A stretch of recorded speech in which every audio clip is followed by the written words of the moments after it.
Je n'aurais jamais pensé qu'un dîner de famille allait changer toute ma vie. Mais c'est exactement ce qui s'est passé. Quand mes parents m'ont invité pour me dire qu'ils m'avaient exclu de leur testament. Le pire dans tout ça, c'est que j'avais payé leur crédit immobilier pendant 4 ans. Mon appartement au centre de Portland n'est pas grand, mais il est à moi ou il le sera quand j'aurai fini de le payer. Les jours de beau temps, je peux voir le mont Hood depuis mon balcon. C'est un rappel de la stabilité que j'ai construite pour moi-même. En tant que chef de projet senior chez Castillo Construction, je m'épanouis sous la pression. Alors que mes collègues se plaignent de clients difficiles et de délais impossibles, moi, je ressens une vraie satisfaction. Quand je vois un bâtiment sortir d'un simple plan pour devenir une vraie structure. Ce vendredi après-midi, je profitais d'un rare moment de calme avec un verre de pinot noir. Quand mon téléphone a vibré. Le visage de ma mère s'est affiché sur l'écran. « Allô maman », ai-je dit en plaçant le téléphone entre mon oreille et mon épaule. Marisol, ma chérie, sa voix avait ce ton joyeux forcé qu'elle prenait toujours quand elle voulait quelque chose. Écoute, ton père et moi organisons une réunion de famille samedi prochain. Tout le monde sera là, et on a besoin que tu viennes aussi. Je ferai ta lasagne préférée, celle aux 3 fromages avec la sauce maison. La lasagne de maman était légendaire, et elle savait que c'était mon point faible. Malgré mes soupçons sur ce que cette réunion pouvait vouloir dire, je n'ai pas pu résister. J'y serai, ai-je promis. Après avoir raccroché, je suis retourné sur mon balcon. Cela faisait des mois que je n'avais pas vu mes parents. Entre mes semaines de 60 heures de travail et leur emploi du temps de retraité entre golf et théâtre communautaire, nos chemins se croisaient rarement, sauf pour les grandes fêtes.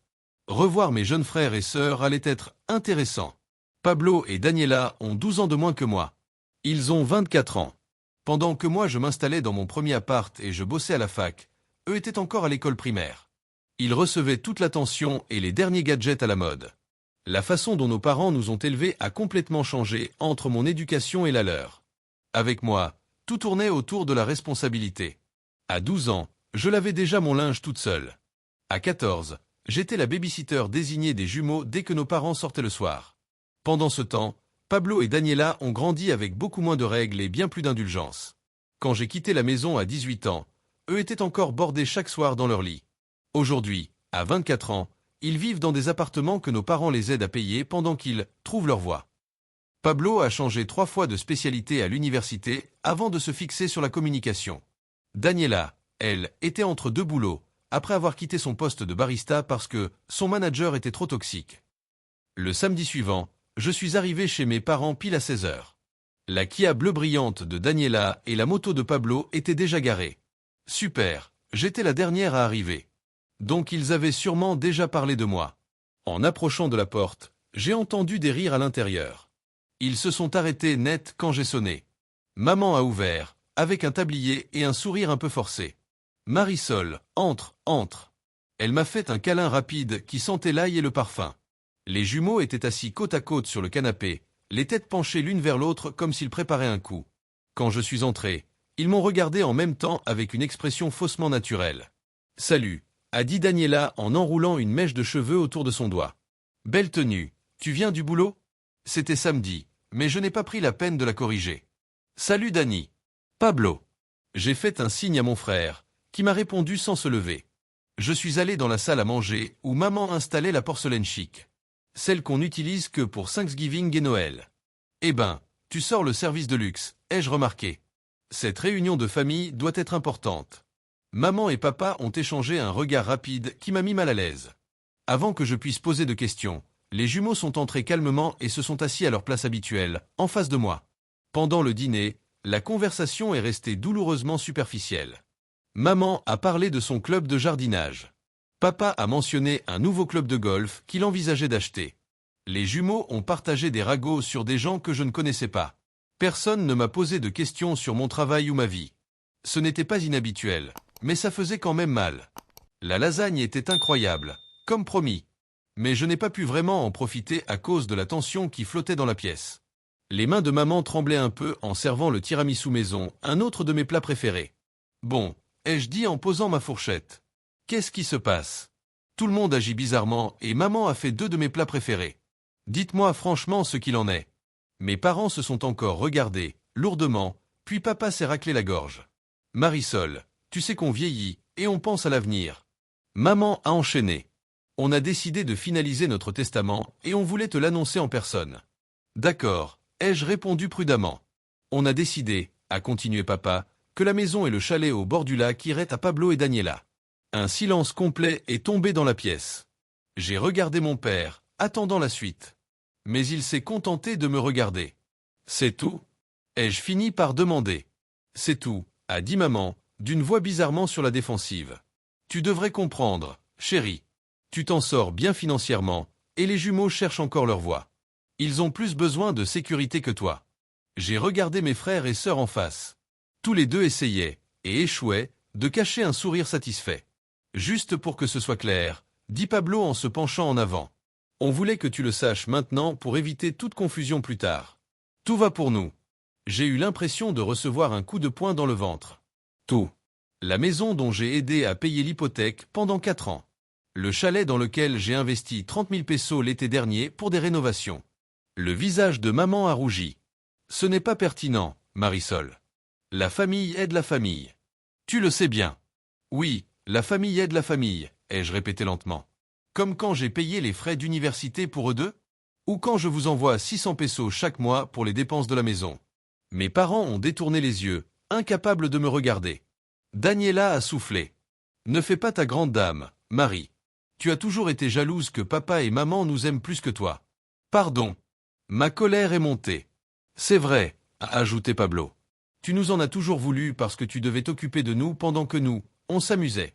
Ce n'est pas notre faute si tu es née la première. J'ai regardé mes parents, espérant qu'ils me défendent, qu'ils disent quelque chose pour corriger ces accusations ridicules. Mais non. Le visage de maman s'est durci. Tu devrais avoir honte, Marisol. Parler d'argent pendant un dîner de famille. Tu as toujours été obsédée à compter chaque sou. Pendant ce temps, ton frère et ta sœur galèrent pour trouver un bon travail dans cette économie. Et de qui est-ce la faute? Ai-je répondu. Vous ne leur avez jamais appris à être responsables. Ils ne gardent pas un boulot parce qu'ils n'ont jamais dû travailler pour quoi que ce soit dans leur vie. Tu vois, dit Daniela avec un ton de victoire. Jalouse. Et avide. J'ai repoussé ma chaise. Ce que je vois, c'est que je soutiens cette famille depuis des années. Et en retour, je ne reçois que des critiques. Et maintenant, j'apprends que vous m'excluez complètement du testament? Pourquoi? Parce que je suis responsable. Papa s'est levé brusquement. Je pense que tu devrais partir, Marisol. Quand tu te seras calmé et que tu pourras en parler rationnellement, on pourra rediscuter. Je suis resté figé. Puis j'ai ramassé mon sac et ma veste. Les jumeaux me regardaient en souriant, satisfaits. Ne te fais pas mal avec la porte en sortant. M'a crié Pablo. C'est notre maison maintenant, pas la tienne. Le trajet de retour m'a semblé irréel, comme si j'étais hors de mon propre corps. Mes mains serraient le volant si fort que mes jointures sont devenues blanches. Mais je voyais à peine la route devant moi. Par miracle, je suis arrivé chez moi sans incident. T'es qu'une idiote, Marisol, ai-je murmuré en enlevant mes chaussures à l'entrée. Une idiote complète. Je suis allé directement à ma petite étagère à vin, et j'ai pris une bouteille de Cabernet. Pas celle que je garde pour la cuisine, non la bonne, celle que je gardais pour une occasion spéciale. Eh bien, découvrir que ta propre famille t'a utilisé comme un distributeur de billets, c'est assez spécial, non? En me servant un grand verre, les souvenirs sont remontés. Toutes ces fois où je les avais aidés financièrement au fil des années. Il y a 3 ans, quand Pablo avait accidenté sa première voiture, je lui ai donné 5000 pesos pour la compte d'une nouvelle. Parce qu'il avait besoin d'un véhicule fiable pour l'université. L'année dernière, quand Daniela a décidé de devenir prof de yoga, j'ai payé ses 2500 pesos de formation. Et les 30 000 pesos que j'ai mis dans les réparations du chalet après qu'une canalisation a explosé. Un chalet que je n'ai utilisé que 2 fois en 4 ans. Mais le plus gros, de loin, c'était les paiements pour leur maison. Il y a 4 ans, quand mes parents ont voulu quitter l'ancienne maison pour une plus petite, ils ont craqué pour leur maison actuelle. Mais ils avaient du mal à suivre les mensualités avec leur retraite. Ils ont quand même pris le prêt. Et juste après que j'ai eu ma promotion, ils m'ont demandé si je pouvais les aider. Alors, pendant 4 ans, je leur ai envoyé 800 pesos par mois pour le crédit. Et 600 pesos de plus pour les factures et les taxes. Ça faisait 1400 pesos par mois. 1400 pesos par mois, pendant 4 ans. J'ai fait le calcul à voix haute. Le total m'a glacé, presque 115 000 pesos que je leur avais donnés. Et pourquoi? Pour qu'on me dise que je n'aurai rien dans le testament. Parce que je m'en sors bien. J'ai pris mon verre de vin et me suis assise sur le canapé, regardant les lumières de la ville. La vérité, c'est que je ne tenais même pas tant que ça à hériter de leur maison ou du chalet. Ce qui me faisait mal, c'était la manière méprisante dont il me l'avait dit. Comme si tout ce que j'avais fait ne comptait pas. Comme si je n'étais rien. Et utiliser mes plats préférés pour me manipuler. C'était carrément du chantage affectif. J'ai ouvert mon application bancaire. J'ai regardé les virements automatiques. 800 pesos pour la maison de maman et papa, prévus pour le 15. Et 600 pesos pour les dépenses de mes parents, prévues le 1er de chaque mois. J'ai soufflé un bon coup, et j'ai annulé les 2 virements. Puis j'ai éteint mon téléphone. J'ai fini mon vin et je suis allé dormir. Le lendemain matin, je me suis réveillé en me sentant plus légère que depuis des années. Pour la première fois, je n'avais plus besoin de mettre de côté une grosse part de mon salaire pour mes parents. Je pouvais enfin commencer à économiser sérieusement pour mon avenir. Les 2 semaines suivantes, je me suis plongé dans le travail. Je restais tard au bureau, j'emmenais des projets chez moi le week-end. Et mon téléphone. Silence total. Aucun appel. Aucun message de la famille. Comme si la confrontation n'avait jamais eu lieu. Puis, exactement 14 jours après ce dîner désastreux, j'ai reçu un message de ma mère. Marisol, n'oublie pas que le paiement de l'hypothèque est dû aujourd'hui. Et on a aussi besoin de l'argent pour la maison vendredi. La facture d'électricité est plus élevée ce mois-ci. Je regardais mon téléphone, abasourdi. Elle était sérieuse. Après tout ce qui s'était passé, elle attendait quand même que je continue d'envoyer de l'argent, comme si m'exclure du testament et m'insulter en face n'avait été qu'un détail. J'ai écrit une réponse. Je ne ferai plus de paiement pour le crédit ou les factures. Je ne vais pas continuer à financer une maison dans laquelle je n'ai aucun droit. Veuillez faire d'autres arrangements. J'ai appuyé sur « Envoyer », le cœur battant fort. 15 minutes plus tard, le téléphone a sonné. C'était maman. J'ai pris une grande inspiration et j'ai décroché. « Comment oses-tu » hurla-t-elle, sans même me dire bonjour. « Tu ne peux pas simplement arrêter de payer sans prévenir. Qu'est-ce qu'on est censé faire maintenant ?»« Bonjour à toi aussi, maman, ai-je dit calmement. Et je te préviens maintenant, je ne paierai plus rien. Tu ne peux pas nous faire ça, on est tes parents. Tu as une obligation. » Non, justement, je n'en ai pas, l'ai-je coupé. Je vous ai aidé de mon plein gré, parce que je pensais qu'on était une famille qui s'entraide. Mais après avoir appris que vous laissiez tout à Pablo et Daniela, je me rends compte que cet arrangement n'est pas juste pour moi. C'est à cause du testament, souffla-t-elle. Je le savais. Tu es juste avide et jalouse. On t'a mieux élevé que ça. Non maman. C'est une question de respect. J'ai passé des années à vous aider financièrement. Et en retour, vous m'excluez du testament et vous me manquez de respect devant tout le monde. Je ne veux plus être le portefeuille de cette famille. J'ai raccroché avant qu'elle puisse répondre. Mes mains tremblaient. Les appels ont commencé presque immédiatement. D'abord maman, puis papa, puis Pablo, puis Daniela. Je les ai tous laissés aller sur la messagerie. Les messages allaient des supplications en larmes aux insultes les plus méchantes. Marisol, s'il te plaît, suppliait papa dans un message. On ne peut pas payer le crédit sans toi. On va perdre la maison. Égoïste. Grogna Pablo dans un autre. Maman pleure à cause de toi. J'espère que tu es contente. Après 2 jours de ça, j'ai bloqué tous leurs numéros. J'avais besoin de paix. Une semaine plus tard, mon téléphone a recommencé à sonner. Mais cette fois, c'étaient des membres de la famille avec qui je ne parlais presque jamais. D'abord ma tante Alejandra. Puis mon cousin Matteo. Même l'oncle Miguel, le frère de mon père, qui vit en Arizona. Apparemment, ma mère s'était occupée de raconter sa version de l'histoire à tout le monde. Ta mère dit que tu veux les laisser à la rue, m'a dit ma tante Alejandra quand j'ai enfin répondu à l'un des appels. Qu'est-ce qui se passe ma chérie? J'ai pris une grande inspiration et je lui ai tout expliqué. Le testament, le dîner, et surtout, le fait que j'avais payé le crédit immobilier pendant 4 ans sans que personne ne le sache. Ce n'est pas possible, a-t-elle dit, vraiment surprise. Ta mère a dit à tout le monde que tu avais juste aidé avec l'apport initial. J'ai payé chaque mensualité du crédit depuis qu'ils ont acheté cette maison, ai-je répondu. Et en plus, je leur versais de l'argent pour les factures. Tu peux leur demander toi-même. J'ai eu des conversations similaires avec d'autres membres de la famille. Certains m'ont soutenu. D'autres ont pris le parti de mes parents. Et quelques-uns ont refusé de croire que j'avais réellement soutenu mes parents financièrement, disant que j'inventais ça pour passer pour la gentille. Fatigué de tous ces murmures et accusations, j'ai fini par publier un message très clair sur Facebook. J'y ai expliqué en détail tout le soutien financier que j'avais donné au fil des années et pourquoi j'avais décidé d'arrêter. J'ai terminé par « J'aime ma famille, mais je ne peux plus continuer à financer leur mode de vie alors qu'ils me traitent comme une étrangère. Il est temps que je mette mon avenir en priorité. Cette publication a reçu des dizaines de commentaires de soutien, mais aussi pas mal de critiques. Certains pensaient que ce n'était pas bien de laver le linge sale en public. D'autres disaient que je devrais continuer à payer le crédit, parce que ce sont tes parents quand même. Un mois a passé sans aucun contact avec ma famille. Je pensais qu'ils avaient peut-être fini par accepter ma décision. Mon travail me prenait beaucoup de temps, comme toujours. Mais maintenant, je profitais enfin de ma liberté financière. Je ne devais plus subvenir aux besoins de 4 adultes. J'avais même réservé un acompte pour ce voyage en Italie dont je rêvais depuis des années. Mais la paix ne dure jamais longtemps dans ma famille. Un mardi, j'ai reçu une nouvelle mission au travail, superviser un projet à Sacramento. L'entreprise venait de finir la construction d'un centre médical et cherchait quelqu'un pour les dernières inspections et faire visiter le bâtiment aux clients. Juste 3 jours, m'a dit mon chef. Tu pars mercredi matin et tu reviens vendredi soir. J'ai fait ma valise et pris mon ordinateur. Le voyage s'est bien passé. Le client était ravi. Les inspections ont révélé quelques petits défauts, rien de grave. Et j'ai même pu dîner dans un super resto local conseillé par le concierge de l'hôtel. Le vendredi soir, je suis rentré chez moi vers 20 h. Mais dès que je suis arrivé devant mon immeuble, j'ai trouvé que quelque chose n'allait pas.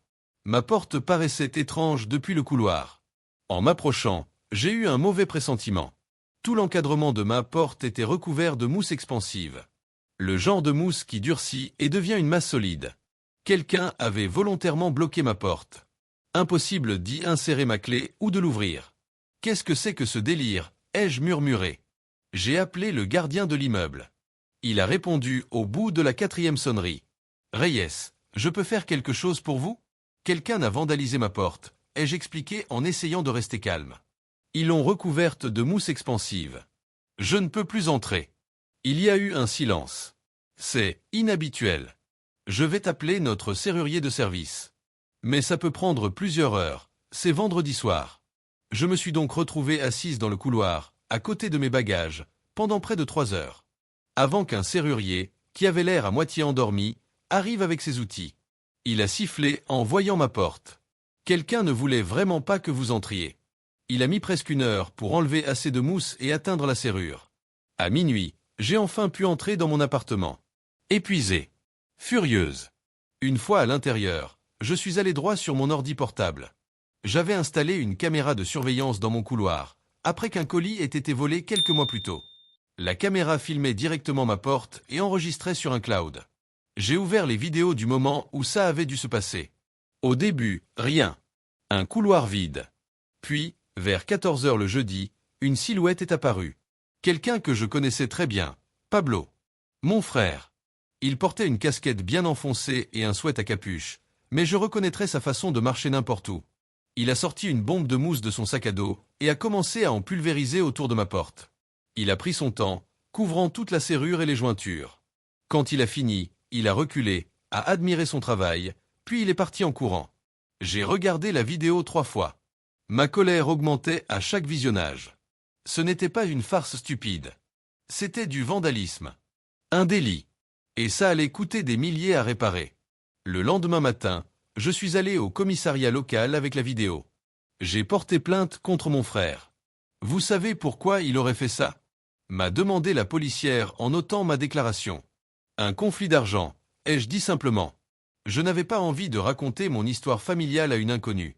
Elle a hoché la tête et a continué à écrire. On va le contacter pour l'interroger. En attendant, avez-vous un endroit sûr où aller? Si vous craignez pour votre sécurité? Je vais bien, ai-je répondu. Je veux juste qu'il assume ses actes. 3 jours plus tard, j'ai reçu un appel de la même policière. Madame Reyes, nous avons fait venir votre frère pour un interrogatoire. Au début, il a tout nié, mais quand on lui a montré la vidéo, il a avoué avoir vandalisé votre porte. Très bien, ai-je dit, sentant une satisfaction froide. Et maintenant, que va-t-il se passer? Nous l'avons inculpé pour vandalisme criminel et dégradation de propriété. Vu le coût des réparations, c'est une infraction sérieuse. Il risque une amende et peut-être une peine de probation. Je l'ai remercié et j'ai raccroché. Presque aussitôt, mon téléphone a sonné à nouveau. C'était un numéro inconnu, mais j'ai répondu quand même. Marisol, qu'est-ce que tu as fait? C'était mon père. Sa voix tremblait de colère.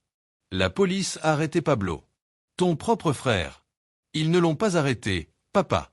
Ils l'ont convoqué pour l'interroger. Après que j'ai porté plainte pour vandalisme sur ma porte. C'est juste un gamin. Il a fait une erreur. Il a 24 ans, ai-je répondu sèchement.